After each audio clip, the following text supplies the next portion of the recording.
अस्सलाम वालेकुम व्यूअर्स, आज मैं आपके साथ घर पे शवारमा बनाने की एक बहुत ही आसान और यूनिक सी रेसिपी शेयर करूंगी, जिसे बनाना है बहुत ही आसान। बहुत ही ज़्यादा आपको पसंद आने वाली है ये रेसिपी। इसमें हम वाइट सॉस बनाएंगे, रेड सॉस बनाएंगे, शवारमा ब्रेड तैयार करेंगे और फिर चिकन बनाएंगे, और वो चिकन स्मोकी भी होगा, मज़ेदार भी होगा। और ये रेसिपी बाज़ार जैसी बिल्कुल भी नहीं होगी, बल्कि बाज़ार से कई गुना ज़्यादा मज़ेदार होगी। तो चलिए हम रेसिपी स्टार्ट करते हैं। माह रमज़ान इसे ज़रूर ट्राई कीजिएगा, तो इंशाल्लाह ताला आपको पहली दफ़ा बनाने में भी कोई परेशानी नहीं होगी। आप इसको फ़र्स्ट टाइम में ही बहुत ज़बरदस्त किस्म का बनाकर तैयार कर लेंगे। तो चलिए स्टार्ट करते हैं। इसको बनाने के लिए यहाँ पे मैंने बोनलेस चिकन लिया है, 250 ग्राम ब्रेस्ट पीस था, जिसकी मैंने इस तरह से कटिंग कर ली है छोटे छोटे क्यूब्स की शक्ल में। तो सबसे पहले इसकी मैरिनेशन करेंगे, तो इसमें डालेंगे कुटी हुई लाल मिर्च 1 टेबल स्पून। साथ ही हम इसमें हस्बे ज़ायका नमक ऐड कर देंगे। मैं यहाँ पे 1 टीस्पून नमक डाल रही हूँ। और अब साथ ही हम इसमें डाल देंगे हल्दी 1/4 टीस्पून, गरम मसाला पाउडर डालेंगे 1/2 टीस्पून, टिक्का मसाला डालेंगे 1/2 टीस्पून, अदरक लहसुन का पेस्ट डालेंगे 1 टीस्पून, सफ़ेद सिरका ऐड करेंगे 1 टीस्पून, सोया सॉस ऐड करेंगे 1 टीस्पून, चिली सॉस भी 1 टीस्पून डालेंगे, और थोड़ा सा इसमें फूड कलर डालेंगे तकरीबन 1 पिंच के बराबर। अब तमाम चीज़ों को अच्छे से मिक्स करेंगे और इसको हम आधे घंटे के लिए मैरिनेशन के लिए छोड़ देंगे। तो जब तक चिकन मैरिनेट हो रहा है, हम इसकी डो तैयार कर लेंगे। तो यहाँ पे मैंने 4 कप मैदा लिया है, छान कर लिया है। अब इसके अंदर नमक डालेंगे 1/2 टीस्पून, चीनी डालूंगी 1 टेबल स्पून, नॉर्मल चीनी है, ताकि इसके अंदर जो यीस्ट हम डालें वो एक्टिवेट हो सके। और साथ ही हम इसमें डाल देंगे यीस्ट 1/2 टेबल स्पून। यीस्ट का आप फ्रेश साशे ही यूज़ कीजिएगा, पहले का रखा हुआ मत इस्तेमाल कीजिएगा, वो बेकार होता है, उसका रिजल्ट बिल्कुल भी नहीं आता। तो इसलिए फ़्रेश साशे ही ख़रीद कर ऐड कीजिएगा। अब यहाँ पे मैंने इसके अंदर 3 टेबल स्पून भर के दही ऐड कर दिया है, लेकिन दही आपका फ्रिज का रखा हुआ ठंडा नहीं होना चाहिए, रूम टेम्परेचर पर होना चाहिए। अगर फ्रिज में पड़ा हो तो उसे आप 1 घंटा पहले निकाल के बाहर रख दें, ताकि वो नॉर्मल टेम्परेचर पर आ जाए। तमाम चीज़ों को अच्छी तरह से मिक्स कर लेंगे। और अब इसके अंदर हम दूध ऐड करेंगे 1 कप, लेकिन दूध आपने बिल्कुल नीम गर्म लेना है, बहुत ज़्यादा गर्म दूध ऐड नहीं करना। बहुत ज़्यादा गर्म दूध डालेंगे तो यीस्ट जो है वो डेड हो जाएगा और आपकी डो राइज़ नहीं होगी। इन छोटी छोटी बातों का आपने ज़रूर ख्याल करना है, और इनको स्टेप्स को अगर आप अच्छी तरह से नोट करेंगे, इन बातों का ख्याल रखेंगे, तो इंशाल्लाह ताला बहुत ही परफेक्ट आपकी डो राइज़ होगी और बहुत ही ज़बरदस्त किस्म की पीटा ब्रेड आपकी घर पे बन के तैयार हो जाएगी, बहुत ही कम बजट में। तो भी बस बाहर से ये शवारमा जो आपको 200-250 रुपये का मिलता है, तो घर में हार्डली ये आपको 100 रुपीज़ में भी नहीं पड़ेगा। बहुत ही सस्ता बन के तैयार हो जाता है, और साफ़ सुथरी घर की बनी हुई चीज़ का तो कोई जवाब ही नहीं है। अब हम इसको डो को देखिए, मैं थोड़ा थोड़ा सा पानी डालते हुए गूंद रही हूँ। तो अब यहाँ पे जो पानी मैं यूज़ कर रही हूँ इस डो को गूंदने के लिए, वो भी नीम गर्म पानी है, बहुत ज़्यादा गर्म नहीं है, बस नीम गर्म सा पानी है। और उसके साथ मैंने इस डो को गूंद लेना है बिल्कुल उसी स्टाइल में जैसे हम डेली रोटी पकाने के लिए आटे को गूंदते हैं। ना तो बहुत ज़्यादा सख्त रखेंगे इसको, ना बहुत ज़्यादा पतला। तो यहाँ पे देखिए सारा आटा मैंने इकट्ठा कर लिया था। अब मैं इसको गूंदना स्टार्ट करूँगी। थोड़ा सा मैं कुकिंग ऑयल डालूँगी ताकि ये हाथों को चिपके नहीं। और आप चाहें तो इसको काउंटर पे भी कर सकते हैं, टैप एंड स्ट्रेच, और चाहें तो इस तरह से जैसे मैं परात में कर रही हूँ तो आप ये भी कर सकते हैं। जैसे आपको आसानी हो उस तरीके से आप इसको टैप एंड स्ट्रेच करेंगे। आपने इस आटे को टोटल 10 मिनट तक गूंदना है। 5 मिनट आपने इस तरह से इसे टैप एंड स्ट्रेच करना है, और उसके बाद 5 मिनट ही आपने इसको आटे के स्टाइल में गूंदना है। यानी 10 मिनट इसके जो गूंदने का टाइम है वो आपने ज़रूर नोट करते हुए इसको गूंदना है और अच्छी तरह से मुलायम कर लेना है। तो यहाँ पे देखिए मैंने 5 मिनट इसको इस तरह से टैप एंड स्ट्रेच किया था, और फिर 5 मिनट ही मैंने इसको आटे के स्टाइल में गूंदा है। तो बहुत ही ज़बरदस्त मुलायम सा नरम सा हमारा आटे की जो डो है वो बन के तैयार हो गई है। तो इंशाल्लाह अब ये बहुत अच्छा राइज़ होगा, क्योंकि हमने जब इसको टैप एंड स्ट्रेच किया है तो उससे क्या होता है कि यीस्ट इसके अंदर बहुत अच्छे से एक्टिवेट हो जाता है, और फिर उसकी जो खटास है वो आपको बिल्कुल भी ब्रेड में फील नहीं होगी जो आप पीटा ब्रेड तैयार करेंगे। तो यहाँ पे देखिए आटा मेरा तैयार हो चुका था। अब इसको मैं डालूंगी एक बाउल के अंदर। बाउल को मैंने चारों तरफ से ऑयली कर लिया था, हल्का सा ऑयल वाला हाथ लगाकर, और अब मैं इसके ऊपर भी थोड़ा सा ऑयल लगा के इसको मैं प्लास्टिक रैप से कवर कर रही हूँ। आप चाहें तो किसी एयर टाइट जार के अंदर या बाउल के अंदर भी इस डो को रख के 1 घंटे के लिए इसे आप किचन काउंटर पर छोड़ दें, क्योंकि आजकल मौसम नॉर्मल है तो ये 1 घंटे में बहुत अच्छे से राइज़ हो जाती है। लेकिन अगर सर्दी का मौसम हो तो फिर आप इसे किसी हीटर वाले कमरे में 2 घंटे के लिए रख दीजिएगा गर्म जगह पर, तो इससे ये राइज़ हो जाएगी। तो जब तक हमारी डो राइज़ हो रही है, हम इसके लिए एक स्पेशल सॉस तैयार करेंगे जो कि हमारे शवारमे को बहुत ही मज़ेदार बनाएगी। इसके लिए मैंने एक छोटे साइज़ की प्याज ली है, इस तरह से काट कर, साथ ही 4 जवे लिए हैं लहसुन के। अब इसके अंदर मैं डालूंगी काली मिर्च का पाउडर 1/2 टीस्पून।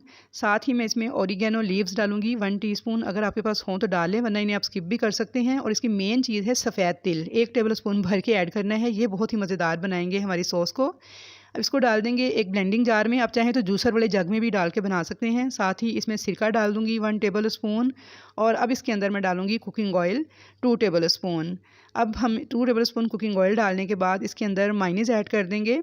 4 से 5 टेबल स्पून मायोनीज़ मैंने इसके अंदर ऐड कर दी है और अब हम इसको चला के ब्लेंडर जार के अंदर अच्छी तरह से ब्लेंड कर लेंगे। अगर आपके पास इस तरह का जार ना हो तो आप इसे आम जूसर वाला जो जग होता है उसमें भी बना के तैयार कर सकते हैं और इसके अंदर आप दही भी 1 से 2 टेबल स्पून ऐड कर सकते हैं। तो व्यूअर्स, बहुत ही मज़ेदार किस्म की ये सॉस बन के तैयार होती है और यकीन कीजिए जब आप ये सॉस बनाकर शवारमे पर लगाएंगे तो आप उंगलियां चाटते रह जाएंगे, इतनी मज़ेदार बनती है ये सॉस। मैंने इसके अंदर 1 से 2 टेबल स्पून दही भी ऐड किया था। इसको अच्छी तरह से मैंने अब कर लिया है ब्लेंड। तो आप इसे जूसर जग में भी ब्लेंड कर सकते हैं। तो यहाँ पे देखिए सॉस हमारी रेडी है, इसे मैं निकाल लूँगी एक बाउल में। तो चलिए अब हम इसके लिए रेड सॉस तैयार करते हैं, यानी हॉट सॉस। ये हमारी वाइट सॉस थी जो हमारे शवारमे के लिए बहुत ही ज़रूरी है, तो ये समझें इसका मेन इंग्रेडिएंट है। तो अब हम हॉट सॉस तैयार करेंगे। उसके लिए मैंने 3 स्लाइस लिए हैं प्याज के, 1 लहसुन का जवा लिया है, कुटी हुई लाल मिर्च ली है, हाफ़ टी स्पून नमक लिया है, हाफ़ टी स्पून ज़ीरा पाउडर लिया है, हाफ़ टी स्पून, और अब इसके अंदर मैं डालूंगी सिरका 2 टेबल स्पून भर के मैंने ऐड किया है और साथ ही मैं इसमें डाल दूंगी सोया सॉस 1 टेबल स्पून। इन तमाम चीज़ों को मैं अच्छी तरह से ब्लेंड कर लूँगी। तो अगर आपसे ये चीज़ें जो सी हैं जग में ब्लेंड ना हो क्योंकि बहुत थोड़ी सी है, तो आप इसको जो मसाला पीसने वाली डब्बी है उसके अंदर डाल के भी ब्लेंड कर सकते हैं, वरना हाथ से भी पीस सकते हैं। अब साथ ही मैंने इसमें चिली सॉस डाल दी है 1 टेबल स्पून और ये हमारी हॉट सॉस हो गई है तैयार। इसे मैं निकाल लूँगी एक बाउल के अंदर। इस वक्त हमारी दोनों सॉसेस रेडी हो चुकी हैं, वाइट सॉस भी और रेड सॉस भी। और अब साथ ही मैंने इसके लिए कुछ सैलड तैयार किया है। खीरा, प्याज, बंद गोभी, गाजर और शिमला मिर्च को मैंने इस तरह से क्रश किया हुआ है। तो आप इस तरह से सैलड तैयार कर लीजिएगा। तो चलिए अब चिकन को तैयार करते हैं। चिकन को मैरिनेट हुए आधा घंटा हो चुका है। एक पैन के अंदर हम लेंगे 1 टेबल स्पून कुकिंग ऑयल और इसके अंदर हम इस चिकन को डाल देंगे। तो यहाँ पे व्यूअर्स हमने इस चिकन को पकाना है, तो आपने जब भी चिकन को इस तरह से पकाना हो तो आप ठंडे ऑयल में ही डाल दिया करें। जब आप गर्म करके ऑयल को डालते हैं तो उससे क्या होता है कि चिकन हमारा पैन के साथ चिपकने लगता है, जिससे उसे हैंडल करना और मिक्स करना मुश्किल हो जाता है। तो यहाँ पे देखिए मैंने ठंडे ऑयल में ही चिकन को डाला है, तो कितने अच्छे से ये मूव कर रहा है, पैन के साथ बिल्कुल भी नहीं चिपक रहा। बहुत आसानी से अब ये फ्राई होता जाएगा और कलर चेंज कर लेगा। जैसे ही ये कलर चेंज करेगा तो हम इसके अंदर डाल देंगे दही। तो यहाँ पर 2 से 3 टेबल स्पून दही डाल के मैंने अच्छे से इसे मिक्स कर लिया है। अब इसे हम कवर कर देंगे और बिल्कुल लो फ्लेम पे 4 से 5 मिनट तक पकने देंगे। तो यहाँ पे 4 से 5 मिनट हो गए थे लो फ्लेम पर इसको पकते हुए। तो चेक कर लेते हैं। तो देखिए माशाल्लाह से हमारा चिकन जो है टेंडर हो चुका है, दही का सारा पानी जो है वो भी ड्राई हो गया है। और पीछे आप चूल्हे पर देख सकते हैं कि मैंने 2 कोयले रखे हुए हैं दहकने के लिए। तो इससे क्या करेंगे, क्योंकि हमने स्मोकी चिकन तैयार करना है। तो ये देखिए बिल्कुल टेंडर है, मैं आपको दिखा रही हूँ। अब इसके सेंटर में हम इस तरह से जगह बनाएंगे। तो यहाँ पे आप सेंटर में कोई कटोरी रख लें स्टील की। अगर कटोरी वगैरह ना हो छोटे साइज़ की तो आप यहाँ पे कुछ चम्मच भी यूज़ कर सकते हैं। इसके अंदर हम इस कोयले को रख देंगे जो कि हमने दहकने के लिए रखा हुआ था, और मैंने कोयले के ऊपर ऑयल डाला था थोड़ा सा ताकि ये अच्छे से दहक जाए। तो यहाँ पे देखिए कोयले हमारे बहुत अच्छे से दहक रहे हैं। अब मैं इनको बुझा दूँगी और ऑयल मैंने इसके ऊपर ऑलरेडी 2 से 3 ड्रॉप्स डाले हुए हैं। अब इसे कवर कर देंगे फ़ौरन से ताकि ये स्मोकी सा फ्लेवर हमारे चिकन में आ जाए। ऊपर से कवर इसके सुराख को भी बंद कर देंगे ताकि जो इसका स्मोक है इसके अंदर ही रहे। अब इसको इसी तरह से ही छोड़ देंगे। तो चलिए हम चलते हैं अपनी डो की तरफ और देख लेते हैं कि क्या वो राइज़ हो चुकी है या नहीं। इसको इसी तरह ही पड़ा रहने देंगे ताकि अच्छा सा स्मोकी फ्लेवर जो है वो हमारे चिकन में आ जाए। तो उससे पहले मैं सैलड का आपको बता दूं कि जो सैलड हमने तैयार किया था इसको देखिए मैंने एक बाउल में डाल लिया है। शिमला मिर्च, प्याज, गाजर और बंद गोभी, ये 4 चीज़ें मैंने डाल के सैलड तैयार किया है। अब इसके अंदर मैं डाल दूँगी 4 से 5 टेबल स्पून मायोनीज़ के, और साथ ही मैं इसमें डाल दूँगी वो सॉस, वाइट सॉस जो हमने तैयार की थी। 2 से 3 टेबल स्पून मैंने वाइट सॉस डाली है और 2 टेबल स्पून मैंने डाल दिया है इसके अंदर रेड सॉस। अच्छी तरह से मिक्स कर लेंगे इस सैलड को। तो ये हमारी सैलड की ड्रेसिंग रेडी हो गई है जो कि बहुत ही मज़ेदार बनाएगा हमारे शवारमे को।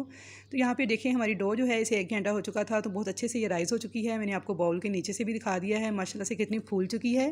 तो इसको हम पंच कर लेंगे, यानी अच्छी तरह से दबा के इसकी सारी जो हवा है वो निकाल देंगे और हल्का सा इसको दोबारा 1 से 2 मिनट नीट करेंगे ताकि अच्छे से इसकी सारी हवा निकल जाए और ये सेट हो जाए।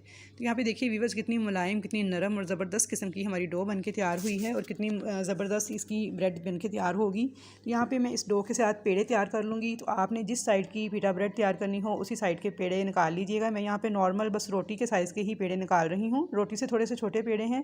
तो यहाँ पे इस डो के साथ बस मेरे 7 शवारमे बन के तैयार हुए थे जो कि बहुत ही ज़बरदस्त बन के तैयार हुए थे और बाज़ार वाले शवारमे से कई गुना ज़्यादा बेहतर थे, यानी वॉल्यूम में ज़्यादा थे कि एक शवारमा खा के एक पर्सन का जो पेट है वो भर जाता है। तो यहाँ पे देखिए मैंने इसके पेड़े निकाल लिए थे, इनको रेस्ट दी थी 2 से 3 मिनट, और अब इनको मैं छोटी सी रोटी की तरह बेल लूँगी और इनकी मोटाई रोटी से थोड़ी सी ज़्यादा रखेंगे। बिल्कुल पतला या बारीक इनको नहीं बेलेंगे बल्कि थोड़ा सा इनको रोटी से मोटा रखेंगे। मैं आपको दिखा देती हूँ। तो यहाँ पे देखिए इतनी मोटाई है इसकी और अब इसको एक प्लेट में रख देंगे। इसी तरह करके मैंने इसके ऊपर देखें शॉपिंग बैग काट के रखा हुआ था, वो मैंने इसके ऊपर रख दिया है। और सारी रोटियां बेल के मैं एक के ऊपर एक रखती जाऊंगी ताकि आपस में ये चिपके भी नहीं और इसके ऊपर जो खुश्की है वो भी ना आए। तो यहाँ पे मैंने सारी रोटियां इस तरीके से बेल ली थी। तो बस आपने इसे इतना ही बेलना है कि बहुत ज़्यादा बारीक नहीं करना, बस रोटी से थोड़ा सा मोटा रखना है। तो यहाँ पे देखिए रोटी को मैंने बेल लिया था और तवा मैंने एक गर्म होने के लिए रख दिया था। तो अब इसको पकाना शुरू करते हैं। तो यहाँ पर मैंने एक तवे को मीडियम गर्म कर लिया था, बहुत ज़्यादा गर्म नहीं करना, बस मीडियम गर्म तवे के ऊपर इस रोटी को आराम से डाल देंगे और फ्लेम बिल्कुल नीचे लो रखेंगे, जैसे दम वाले चावलों का फ्लेम होता है उतना। तो देखिए माशाल्लाह से ये कितनी अच्छी फूल गई है। अब इसकी साइड को हल्के से चेंज कर देंगे नरम हाथों से उठाते हुए और लो फ्लेम पे ही इसे दूसरी साइड से भी पकने देंगे। बस गोल्डन गोल्डन से ऐसे से मार्क आएंगे और हल्की हल्की से फूल जाएगी तो बस हमारी रोटी तैयार हो जाएगी। बहुत ही ज़बरदस्त, बहुत ही नरम सी, खस्ता सी, ज़बरदस्त किस्म की हमारी पीटा ब्रेड बन के तैयार होगी। तो व्यूअर्स जो कि खाने में बहुत ही जायकेदार होगी और बाज़ार से कई गुना ज़्यादा बेहतर होगी। हल्का हल्का था मैंने स्पैचुला के साथ इसकी साइड्स को प्रेस किया है। तो देखिए माशाल्लाह से हमारी एक पीटा ब्रेड तैयार हो गई है। तो इसको अब हम निकाल लेंगे और इसी तरीके से मैं बाकी सारी पीटा ब्रेड्स भी तैयार कर लूँगी। तो यहाँ पे देखिए मैंने इसे एक प्लेट में निकाल लिया था और अब इसके ऊपर हम थोड़ा सा ऑयल लगा देंगे ताकि ये ऊपर से सॉफ्ट रहे। और यहाँ पे मैं आपको दिखा दूँ कि देखिए माशाल्लाह से कितनी सॉफ्ट और कितनी ज़बरदस्त किस्म की हमारी पीटा ब्रेड बन के तैयार हुई है। तो अब इंशाल्लाह ताला हमारा शवारमा भी बहुत मज़े का लगेगा। तो यहाँ पे इसके ऊपर मैं थोड़ी सी वाइट सॉस लगा दूँगी जो कि हमने तैयार की थी। साथ ही मैं इसके ऊपर थोड़ी सी रेड सॉस लगा दूँगी। आप अपने टेस्ट के अकॉर्डिंग कम ज़्यादा कर सकते हैं इसकी स्पाइसेस को भी और इस सॉसेस को भी। अगर ज़्यादा लगाना चाहते हैं तो ज़्यादा ऐड कर लीजिएगा, अगर कम लगाना चाहते हैं तो कम ऐड कर लीजिएगा। साथ ही मैंने इसके ऊपर जो सैलड हमने मिक्स करके रखा हुआ था सॉसेस के अंदर और मायोनीज़ के अंदर, वो इसके ऊपर लगा दूँगी। ये भी आप अपनी मर्ज़ी के हिसाब से जितना आपको पसंद है उस हिसाब से आप सैलड ऐड कीजिएगा, वैसे नॉर्मल ही अच्छा लगता है। और अब साथ ही मैं इसके ऊपर जो चिकन हमने स्मोकी सा तैयार किया था उसकी एक लेयर लगा दूँगी। तो यहाँ पे व्यूअर्स इस मटीरियल के साथ मेरे तकरीबन 7 शवारमे बन के तैयार हुए थे, यानी 7 लोगों के लिए ये रेसिपी बिल्कुल परफेक्ट है। तो आप इसे इफ्तार टाइम के लिए भी तैयार कर सकते हैं। माशाल्लाह से बहुत ही ज़बरदस्त, बहुत ही जायकेदार और ज़बरदस्त टेस्टी शवारमे बन के तैयार हुए थे। तो गारंटी है मेरी इस रेसिपी के लिए कि आप भी इसे ज़रूर ट्राई कीजिएगा। तो इंशाल्लाह ताला आपको बहुत ही ज़बरदस्त किस्म का रिज़ल्ट मिलेगा। बहुत ही मज़ेदार ये शवारमा बन के तैयार हुआ था। तो ये देखिए व्यूअर्स इसको मैंने इस तरह से सारी उसकी असम्बलिंग की है, उसके ऊपर मैंने थोड़ी सी सॉस मज़ीद डाली थी और अब मैं इसको बटर पेपर के अंदर रैप कर रही हूँ। तो रैप करने का तरीका भी आपने देख लिया है कि मैंने कॉर्नर के ऊपर रख के इसको इस तरह से रैप कर दिया है। तो यहाँ पे बेहतरीन किस्म के हमारे चिकन शवारमा बन के तैयार हो चुके थे और 7 लोगों की ये सर्विंग थी। तो इंशाल्लाह ताला आपको ये वीडियो ज़रूर पसंद आएगी। अगर आप रेसिपी को मुकम्मल फ़ॉलो करेंगे, स्टेप्स को मुकम्मल फ़ॉलो करेंगे तो ऐसे ही ज़बरदस्त किस्म के बेहतरीन शवारमे आपके घर पे बहुत ही कम बजट में बन के तैयार हो जाएंगे। तो आई होप व्यूअर्स कि आपको मेरी आज की ये रेसिपी बहुत ज़्यादा पसंद आई होगी। रेसिपी पसंद आई है तो वीडियो को जल्दी से लाइक कर दीजिए, एक अच्छा सा कमेंट कर दीजिए और अगर चैनल पर नए हैं, फर्स्ट टाइम मेरी वीडियो वॉच कर रहे हैं तो जल्दी से चैनल को सब्सक्राइब कर लें और बेल आइकन के बटन को भी दबा दें ताकि आपको मेरी तमाम वीडियोज़ के नोटिफिकेशन इसी तरह फ्री में देखने को मिलते रहें। तो इंशाल्लाह ताला मुलाकात होगी आपके साथ एक अच्छी और नई रेसिपी के साथ। तब तक के लिए मुझे दीजिए इजाज़त। अल्लाह हाफिज़।